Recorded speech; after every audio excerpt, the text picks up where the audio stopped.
Very interesting. Joining me live in studio, Keri Becker, Associate Athletic Director and Senior Woman Administrator at Grand Valley State University, also an U.S. Army veteran. That's correct. Thank you for joining us tonight. Thank you for having me. So what is your initial reaction to this announcement? I'm excited. I think it's a great opportunity. Anytime we can crash through some barriers that have been set because of societal roles and generalizations and stereotypes, I think this is going to allow an opportunity for women to serve their country in the way they want to.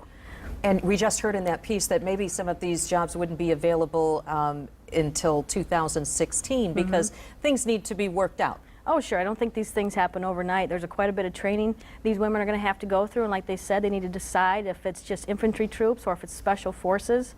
Nonetheless, it's going to take a lot of training and culture, education to make sure that these teams still have some are highly effective and are ready.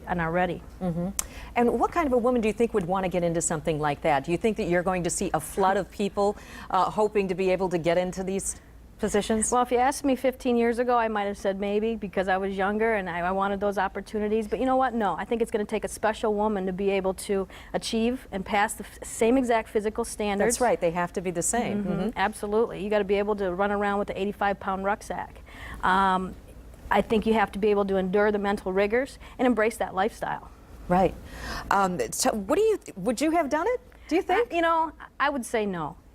I'm looking back over the years, but I would say no because having a family, a military family, and then serving with some special ops guys that had it in their background, I knew exactly what that entailed, and I knew I had to be realistic. I was ready to serve my country and sign on the dotted line, but I knew that was a whole different ballgame, and it's going to take somebody that's special, but they're out there. They're absolutely out there, and they ought to be given that opportunity.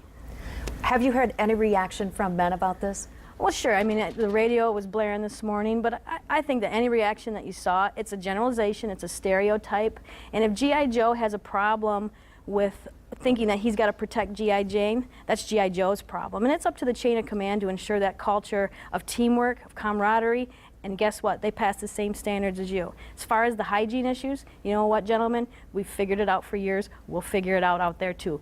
Guess what? You won't have to worry about that. What do you think? Do you think it could help the military? Absolutely. I think anytime you have a diverse set of people around a table, there's always someone stronger, there's always someone faster, there's always someone smarter. But when you have differing perspectives, I think that makes any team stronger. That much stronger. Keri Becker, thank you so much for joining us. Absolutely. Senior Woman Administrator from GVSU, thank you. Thank you.